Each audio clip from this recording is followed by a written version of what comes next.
Hola, soy Elías Mizrahi y voy a contarles una pequeña historia de Gilberto Bosques.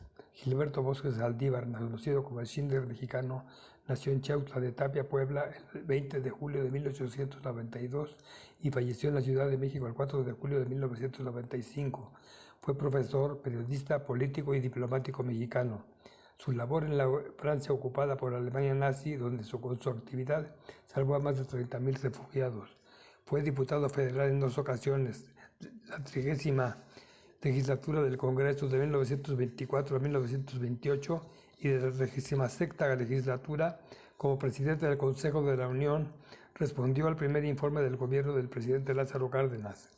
En 1939, cuando la guerra se cernía sobre Europa, el presidente Lázaro Cárdenas lo nombró cónsul general en París. Su misión real era convertirse en un enviado personal del presidente de México en Europa.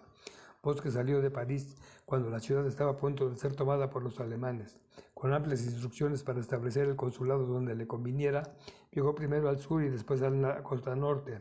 Restableció el consulado general primero en Bayona, pero cuando los alemanes ocuparon la zona se trasladó con su familia y el consulado entero a Marsella, dentro de la zona del gobierno de francés de Vichy, nominalmente independiente de los alemanes.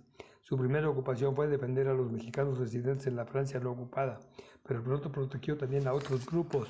Apoyó a los mexicanos de origen libanés con pasaporte mexicano y a refugiados españoles que buscaban huir de los nazis y del régimen franquista. De hecho, se cree que fue él quien convenció al presidente Lázaro Cárdenas de abrir las puertas de México a los republicanos españoles en 1937.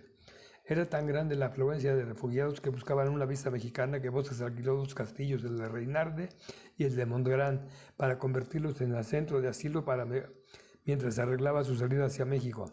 Entre 800 y 850 fueron alojadas en uno de los castillos, mientras que en el otro quedaron 500 niños y mujeres.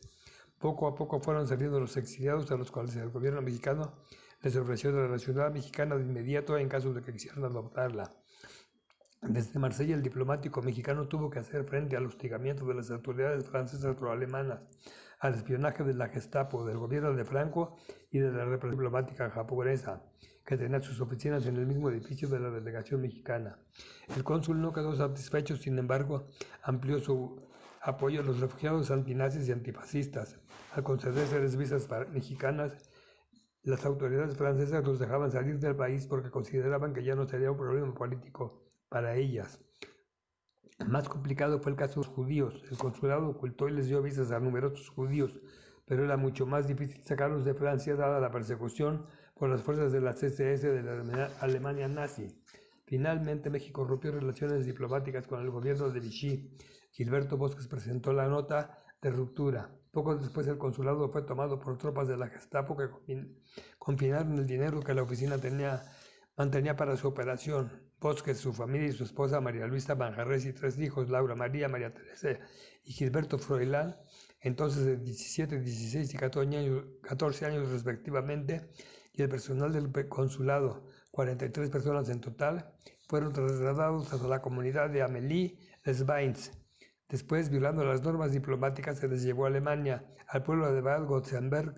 Se les recluyó en un hotel prisión. Allí destacó la actitud de Bosques ante un funcionario alemán.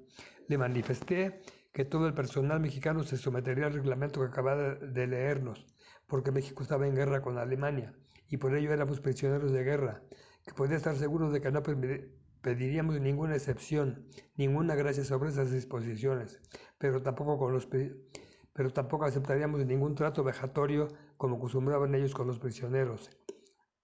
Después de poco más de un año, los mexicanos de Bad Godesberg serían canjeados por prisioneros alemanes en un acuerdo con el presidente general Manuel Ávila Camacho. Bosques regresó a México en marzo de 1944. Miles de refugiados españoles y judíos lo esperaban en la estación del ferrocarril Buenavista de la capital el 29 de marzo de 1944 para recibirlo. Una crónica periodística de la época narraba: su júbilo sumaba en el andén de la estación ferroviaria. Lo cargaron en hombros. Era el México generoso y libre al que ellos exaltaban en Gilberto Bosques. Falleció el 4 de julio de 1995 a las 5 de la mañana en la Ciudad de México de causas naturales acompañado de su gente. Tenía 102 años de edad. El 4 de junio de 2003, el gobierno austríaco impuso una de sus calles en el distrito federal de Viena, llamada Donaustadt o ciudad del Danubio el nombre de Paseo Gilberto Bosques, avenida que hace esquina con la calle de Leonardo Bernstein. En 2015 se inauguró la Place Gilberto Bosques en Marsella, cerca de la región de Provenza-Alpes-Costa Azul.